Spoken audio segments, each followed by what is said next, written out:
Salut à tous. Alors aujourd'hui, je vais vous parler d'un film que je voulais voir depuis très longtemps, que je n'avais pas oublié, parce qu'il devait sortir avant le tout premier confinement, le mardi 17 mars à 20 h à peu près. Il y avait le 1 et juste après il y avait le 2.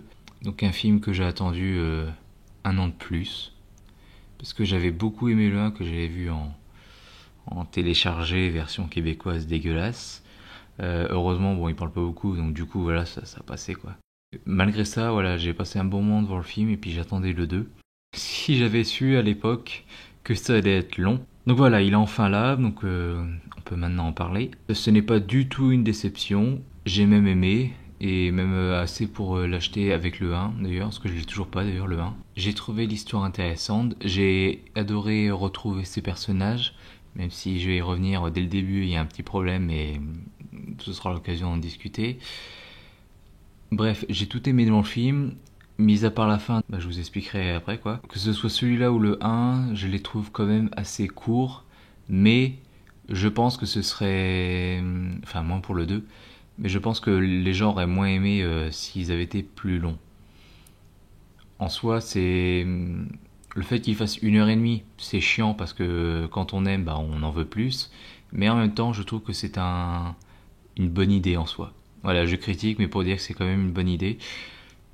Mais voilà, vous avez compris, on aimerait en avoir plus, mais je pense que non, c'est le genre de film, en fait, on a le tort d'en demander, de demander des films de 2 heures, je pense. Bref, alors pourquoi j'ai moins aimé la fin?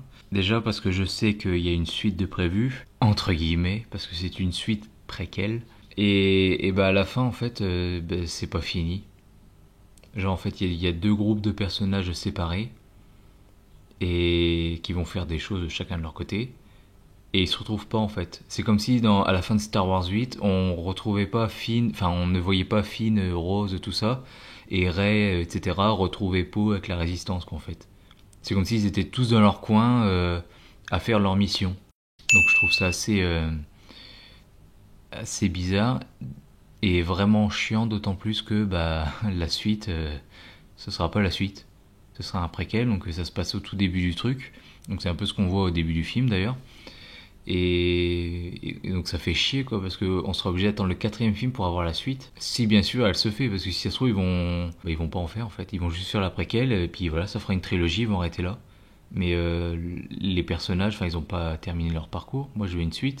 Donc voilà, c'est pour ça que je disais que la fin m'avait un peu déçu et que du coup j'aurais aimé que celui-là dure plus longtemps, parce que j'ai vraiment l'impression qu'il y a un petit côté bâclé quoi.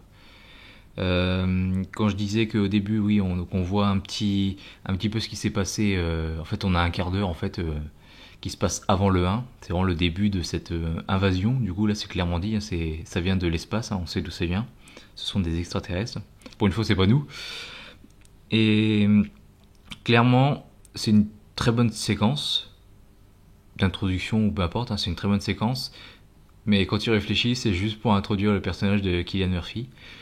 Ou Cillian Murphy, je sais pas. Je préfère dire Cillian, mais tout le monde dit Cillian, je sais pas. Donc voilà. Très bonne séquence, mais quand tu réfléchis, tu te dis, ouais, c'est un peu pour nous prendre pour des cons là. C'est juste pour introduire ce personnage, mais bon, c'est un bon personnage. Je m'attendais à ce que ce soit le cliché du. Vous savez, avant ils sont amis, puis du coup, avec les événements, maintenant c'est chacun pour sa gueule, mais comme il a plus personne, du coup, il les accepte bien. Mais je pensais que, voilà, tôt ou tard, ils allaient tomber dans ce petit cliché, dans ce petit clicheton du en fait c'est un gros con de taré, et puis tant pis pour eux. Non. Il reste gentil, limite il remplace le père parce qu'il protège bien les enfants, enfin rien à dire, très bon personnage. Là où j'ai un petit problème, c'est qu'après cette séquence d'introduction, du coup on retrouve vraiment nos personnages à la fin du 1, entre guillemets. Parce qu'à la fin du 1, si vous vous rappelez, ils ont trouvé l'astuce du sonotone à placer devant le micro. Ils ont tué une ou deux bêtes, je sais plus. Et là, on voyait grâce aux caméras que, ah là là, il y en a plein qui y arrivaient. On débute le 2, il y en a plus en fait. Et j'ai pas l'impression qu'il y ait plus de charognes de créatures que ça en fait. J'ai vraiment l'impression qu'il y a celle du 1 et c'est vraiment, j'ai l'impression qu'elles sont venues puis elles sont reparties. Parce que j'ai pas l'impression qu'il y ait plus de charognes que ça, donc je sais pas, mais il m'a vraiment semblé que ils ont oublié la fin. Hormis ça, j'ai aimé, encore une fois, assez pour que je l'achète. J'ai très envie de le revoir. Et j'ai pas noté autant de travail que dans le 1 au niveau du son. Et même globalement, je trouve que j'ai l'impression que Hollywood s'est trop penché au-dessus de ce film. C'est un peu le schéma classique de la suite qui doit en faire plus, et puis il y a plus d'action, etc. en fait. Alors qu'il me semble que c'est réalisé par le même réalisateur. Il avait sûrement plus de budget, donc plus de choses à proposer, et je sais pas.